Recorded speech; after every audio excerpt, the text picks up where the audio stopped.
Aloha, my name is Anna Covert, and I'm coming to you from my battleship here on the beautiful island of Oahu. This week on the Covert Code, the topic is turning innovation into impact. And my special guest is Itzhak Fisher, founder and chairman of Pereg Ventures and author of the recently released and already Amazon best-selling title, The Courage to Continue, a family's legacy of resilience and global enterprise. A serial entrepreneur, Itzhak co-founded RSL Communications and scaled it to 1.5 billion. Then he led Delta 3 to a $1 billion IPO.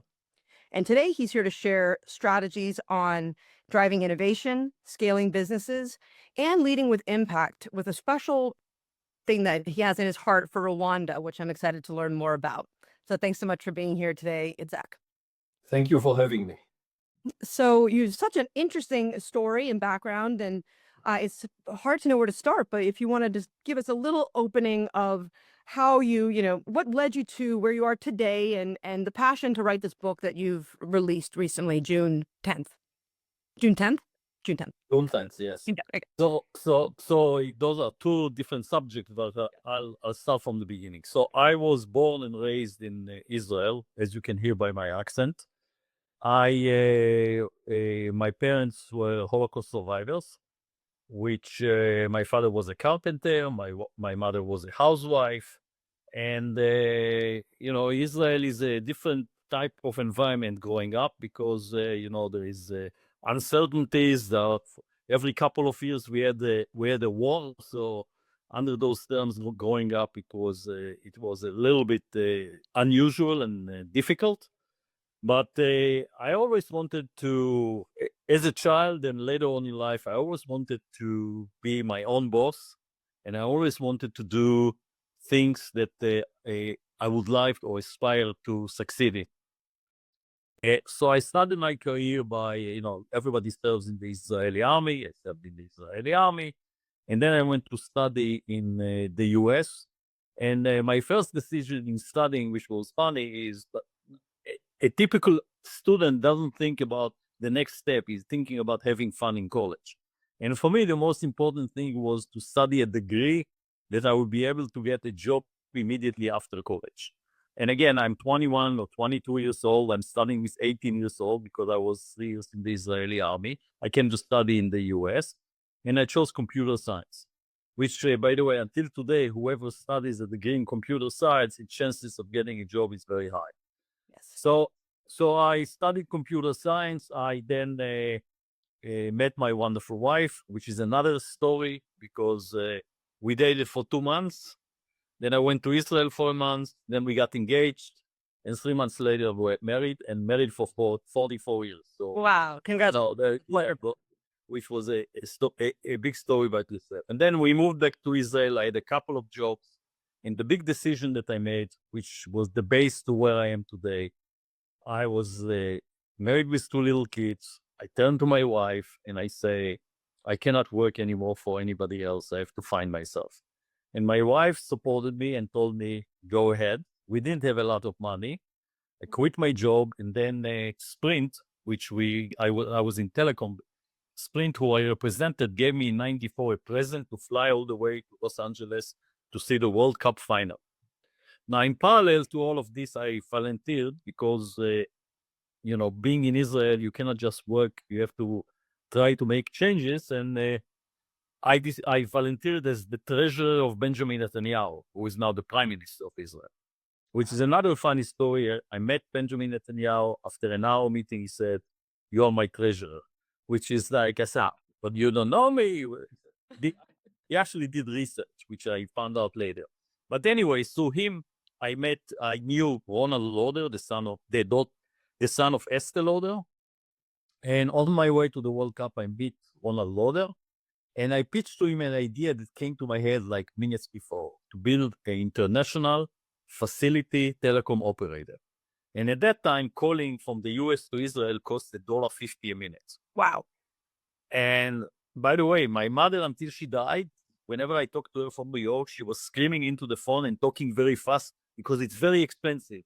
It's not expensive anymore. No, she continued screaming and talking very fast. Anyway, I pitched the idea to Ronald. He loved the idea. He told me, how much money do you have? I said, if you turn me upside down and you shake me, there will be $400,000 on the floor.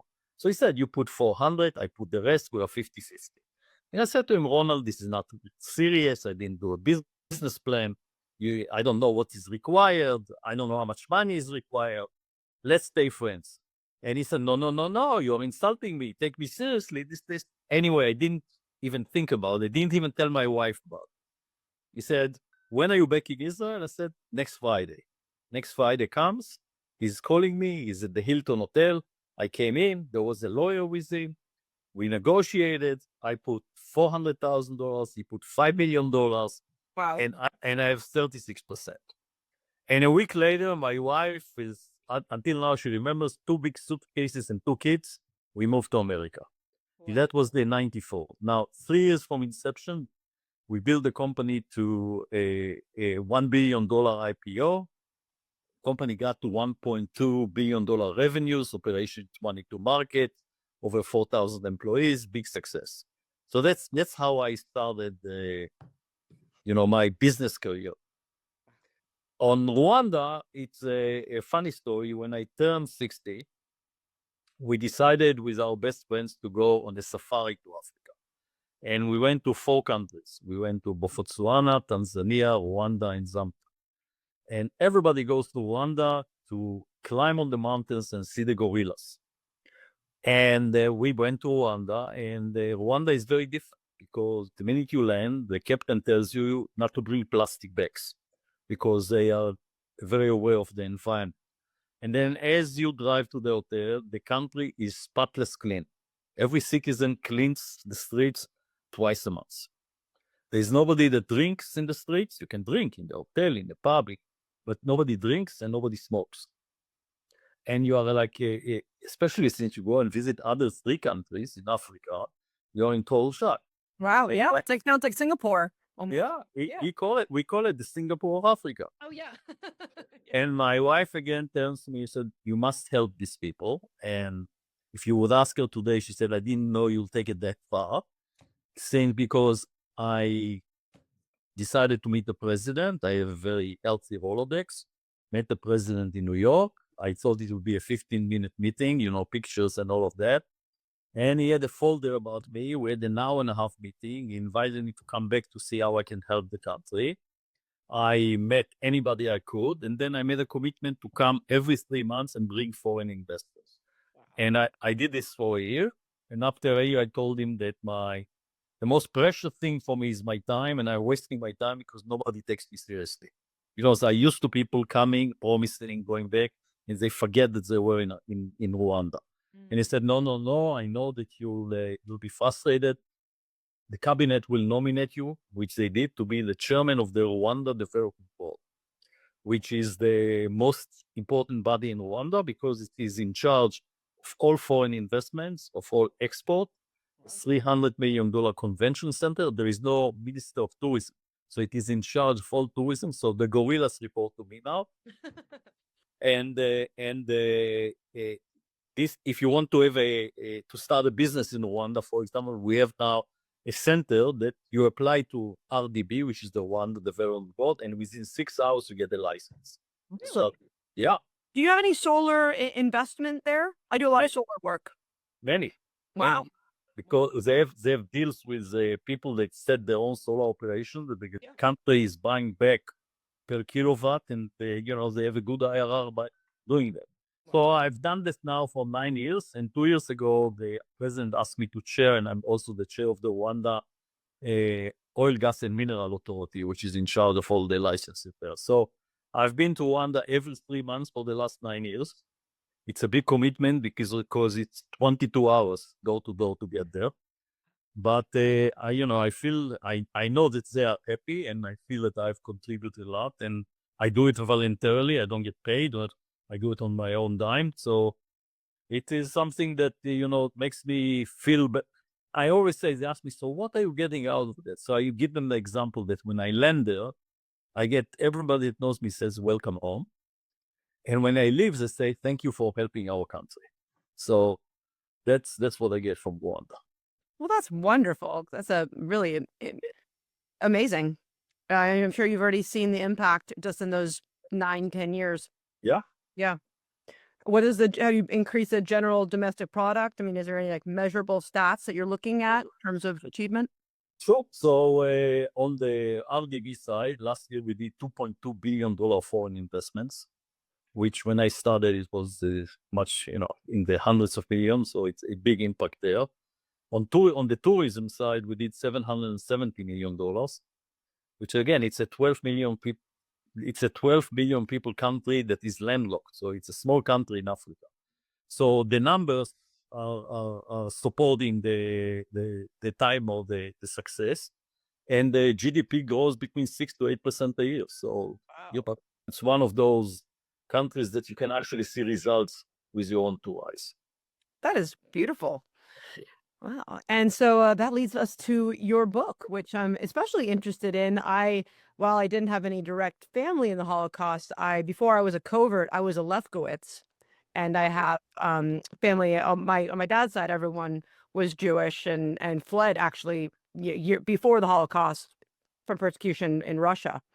So I have some experience with never being on a list and whatnot, and so interested to hear your story. All right. So first of all, my parents survived the Holocaust. It was a Holocaust, but it's a little bit lighter than my wife's parents, which we'll discuss in a second.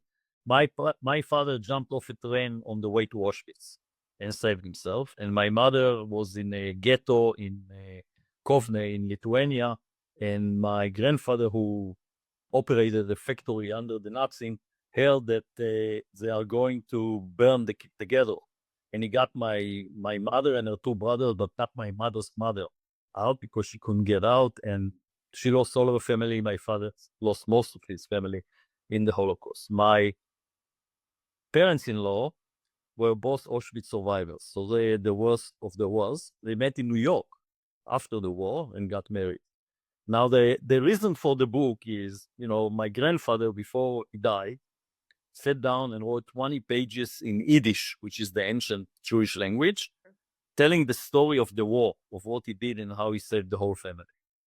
And then, now I have my own grandkids, and I was thinking, 200 years from now, if one of my descendants will find the book somewhere in a library or in a digital form, because by then there will be maybe no books, Mhm. he would read the book and find out who were his ancestors, and who we were, and more importantly, who our parents were, because what they went through and how they, family was a continuity, was everything for them.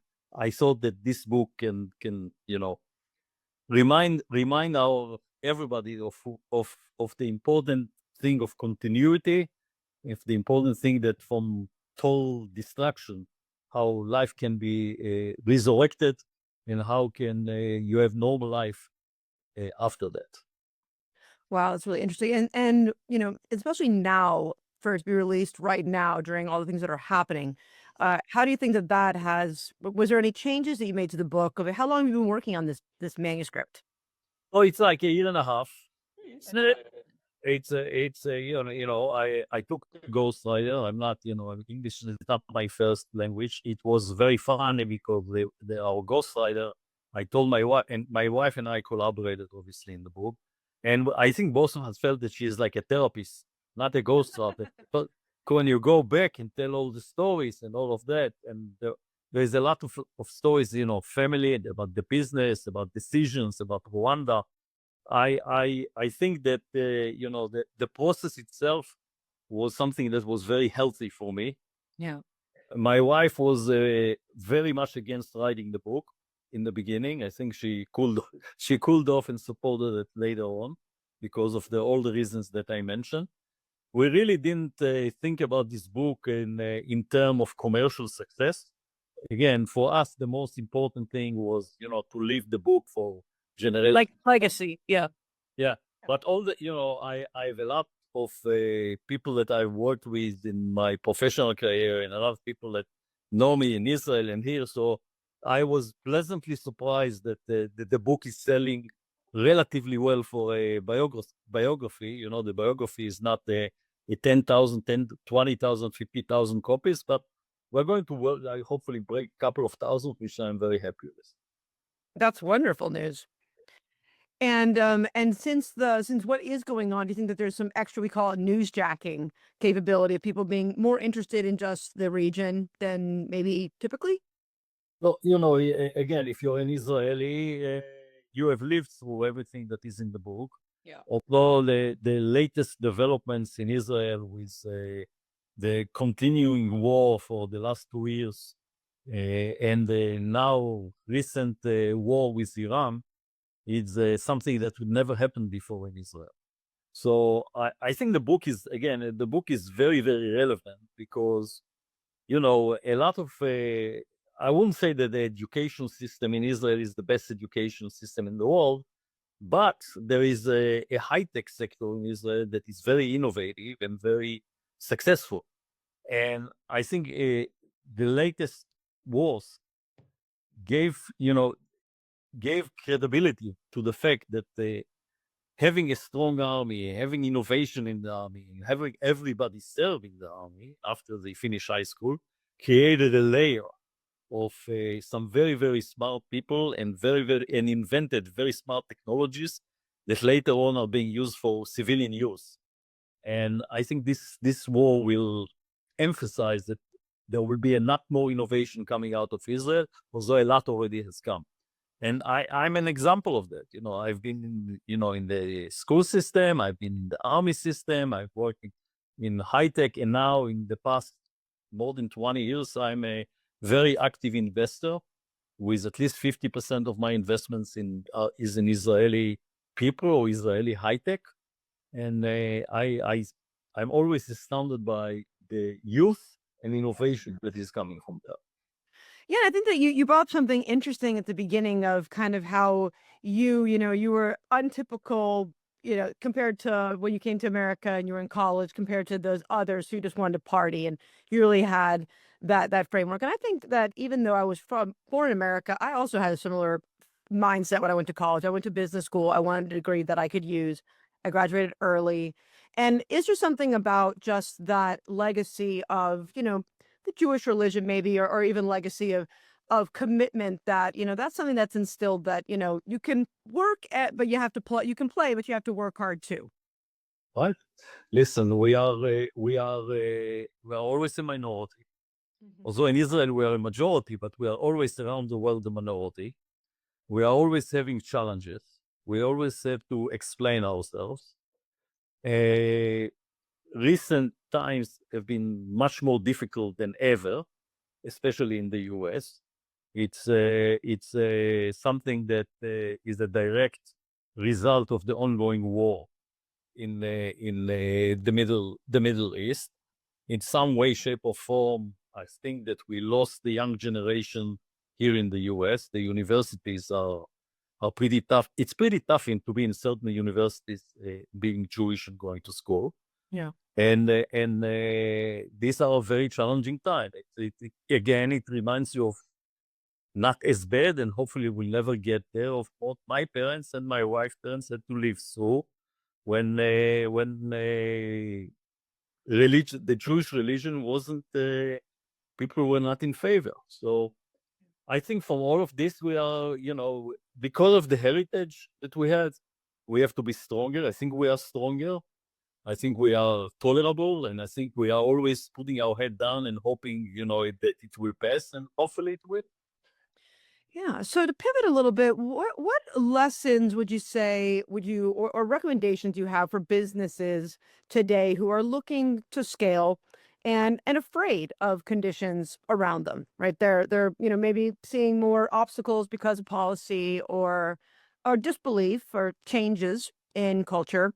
What is your recommendation on how to scale safely? So first of all, this is an excellent question because most startups have a wall that they hit at a certain stage. And I sold the company to Nielsen, and Joy Nielsen, it's in the book, and not Joy Nielsen is one of the top 5 executives. And my last job at Nielsen was head of M&A and business development. And we did, like, my last year at Nielsen, we did 17 deals, which is unheard of. The CEO of Nielsen at that time, Dave Calhoun, later was the CEO of Boeing. said something that struck me and stuck with me is that most startups, he said, have a wall that they hit at a certain revenue threshold. Like you get to $30 million and you go like this, and then you're flat, or you grow very little, or you get to 50 million. But there is a number that you get stuck.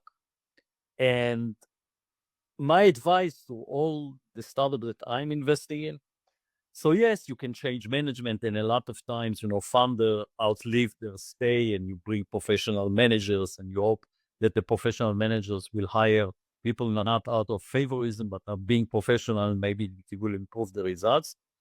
But my advice is always, there is always a fragmented market of where the startup is operating. And at a certain point, or before you get to the wall, you have to keep your eyes and find companies that are complementary to you, and or you do joint ventures or you do mergers. And if you do those mergers, there are synergies that will make you much more profitable than what you are, and it will help you grow much faster towards an exit that everybody would like to have.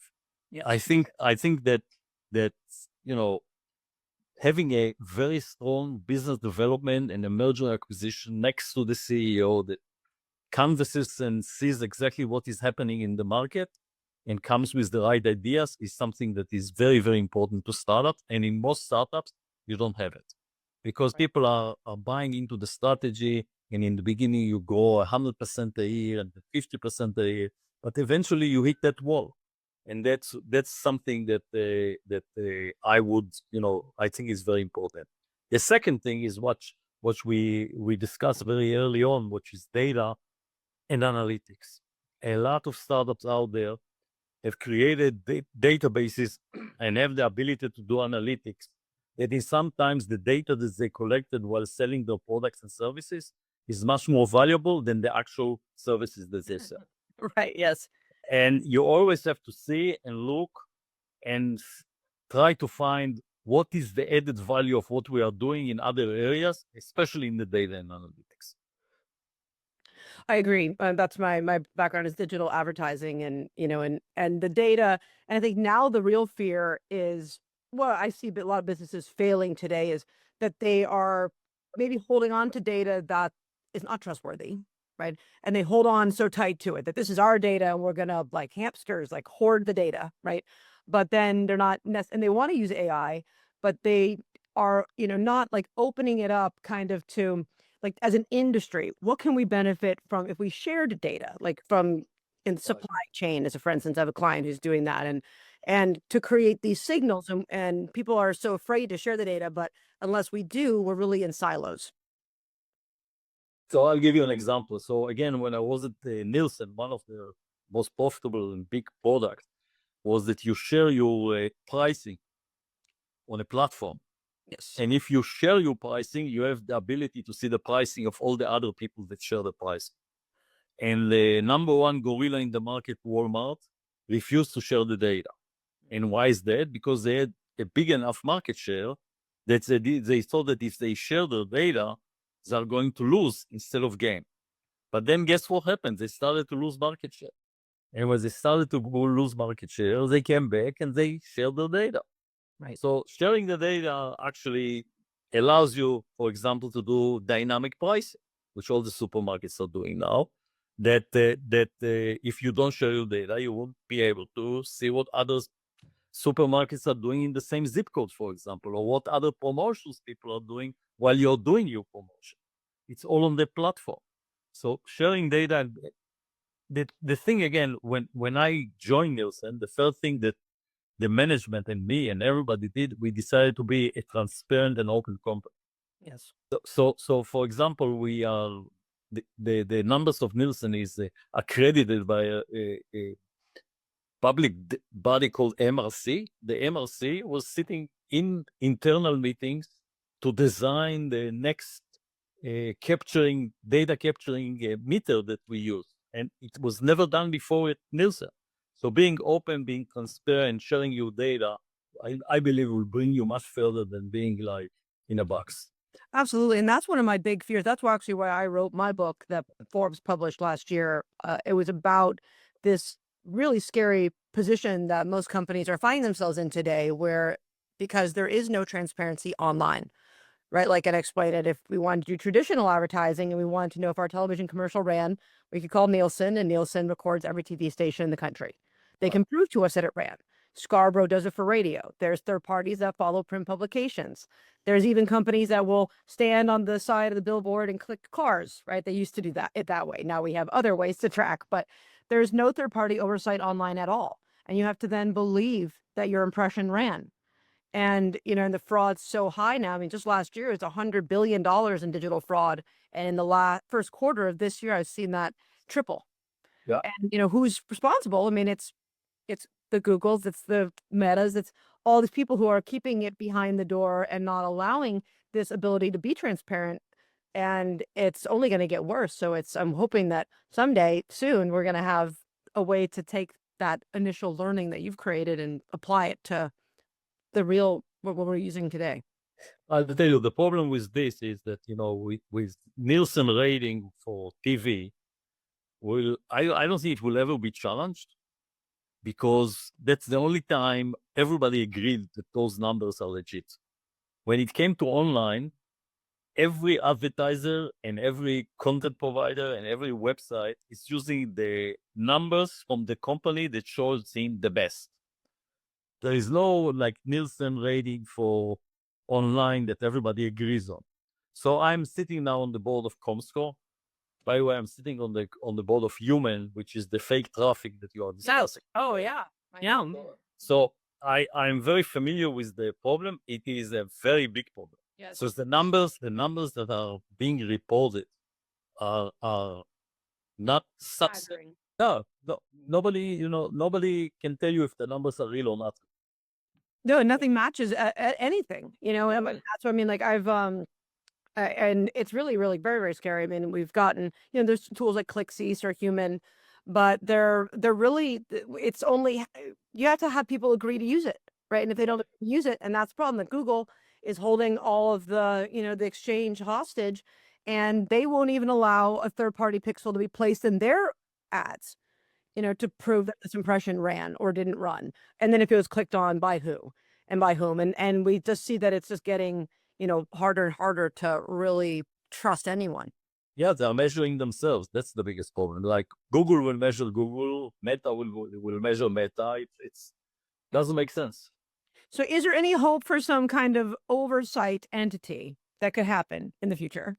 So, so unless the government gets involved or somebody that can enforce them to cooperate and come with a measurement that is agreed by all, will never happen. There were many initiatives, Canoe, and then there was another one recently of the major advertisers getting together and trying to force a uniform measurement that will be agreed by all. They have too much power, the Google and the Meta and all of this, and their business is based on their numbers, and they have a lot to lose. So yeah. That's okay. I mean, it makes me feel like it makes me think about the Better Business Bureau, and when it first was founded was because, of bad actors advertising and lying to the consumer, right? And that these executives got together and realized that unless we self-regulate, we'll be overregulated. And I feel like this is a critical time for the industry. And really, truly, I think that the writing's on the wall that, I mean, I'd spend a couple million, maybe a month in advertising online, and the results are starting to diminish so quickly and so rapidly that people, before you know it, there's not going to be an industry to advertise, right? Because there's no more. And the prices keep going up all the time. It's unbelievable. Like every going back to startups. If you are a B2C, in order to get to the C, you have to pay a fortune for digital advertising of Meta on Instagram, on Google. And the problem is in all of this is the life of a client that came to you digitally, the churn is very high. So my son just started a new startup, which is cool, which is home services, or like if you would like to have somebody come to your house and be a poker dealer for a poker game, or we had a group of friends in our house, and he arranged for us to have somebody that taught us how to make soap and perfume and all of that. And I was So mom plays mahjong. We're just big mahjong. We're my big mahjong players. mahjong, That would be great for that. all of that. The obstacle for him is to get to a critical mass of users, because every vendor that he talks to is signing up. Nothing to lose. You get business, you give a commission, that's it. But to get to a critical mass of users is going to be his challenge. He's a very creative guy. I'm sure we'll find a solution, but it's going to be expensive and it's going to be challenging. Yeah, well, I mean, it's just interesting. To me, it's interesting. One of the big things that's been a differentiator for me and being a digital leader is that I don't believe in media commission. And this is why, right? Because it is archaic and doesn't make any sense online. If I do my job really well and I care about you, the consumer, or my business, well, everyone really. But then when I do my job well, you spend less and we make more money, right? Because the optimization, that's the actual go. Now, even these big companies that are pledging that they are using human and other fraud prevention are charging still on commission. And so then they have no benefit of ever optimizing your account. They're just spending more and more and more. So how can they really want to prevent the fraud and these and really like curate an experience when that's their revenue model? Yeah. The answer is they don't. Like they're just making more money the more you spend, right? So it's got to be like, we're on the same team. You pay me a flat fee. I don't care what you spend. That's not the point. The point is that our goal together is to make it that you're going to pay less and less and less by playing the game. And that's what my book's about, like how to educate people on how to play that game. Because I mean, I had people crying to me on the phone. It's like that where had I been? And I mean, by the time they, just like your son, I mean, some of these people, they're big companies, small companies. By the time they reached me, they had already been through 3 or more agencies, often spending hundreds of thousands of dollars, if not more, without a result, and finally I'm like, someone has to do something, but is it enough? Right. And that's really, I think what we're all looking for is someone or some entity that can really create that critical mass of, hey, we're all the exchange, the trade desks, we're all going to be using this pixel in the creative, and that pixel will prove that it was shown, it was exposed, it ran, this is where it ran and what had happened from that, That's that's been the discussion for the last 10 or 15 years. Well, Yeah, exactly. I hope it gets closer. Yeah, totally. Yeah. Well, I know that you have a lot of things to do. I really appreciate you chatting with me today. Is there Sure. anything else you want to share? Do you have any book events coming out, or are you planning on doing any? What's next for you? We are doing some advertising on Amazon, and again, I wanted to say with the publisher, Forbes like you, the amount of money that I put down to marketing, I wanted to see how it works, and based on the results that we get, we'll decide how to continue. Great. Well, early on. Early on, but yeah. So we almost had the same book birthday. My book was released last year, June 18th. So I just How did you do?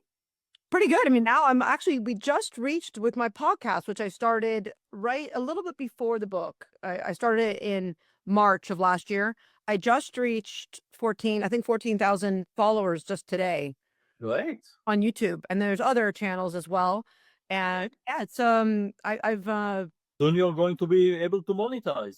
yes, I think pretty soon we're going to start monetizing. Good. And it's very exciting to just, my goal is not obviously it's nice to monetize, but really it's nice to talk and communicate with people like yourself and really like, uncover some of these topics that people don't want to talk about or are afraid to talk about. And it's been very exciting to get to speak to people like yourself. All right. It was nice talking to you too. Well, thank you so much for being here. And for everyone who's listening, go to Amazon, pick up a copy of The Courage to Continue, a legacy of resilience and a legacy of resilience and global impact. Right. And for all my listeners, please join me next week as I interview another industry expert in topics to help you succeed on and offline. I'll see you in the pixels. Aloha. I hope you enjoyed this episode of the Covert Code podcast. To stay up to date with all our future episodes, follow us on your favorite podcast platform. Your support means everything to us. Please take a moment to leave a review and share our content with your friends and colleagues on social media. Your feedback helps us improve and reach more digital innovators like yourself. See you in the pixels. Aloha.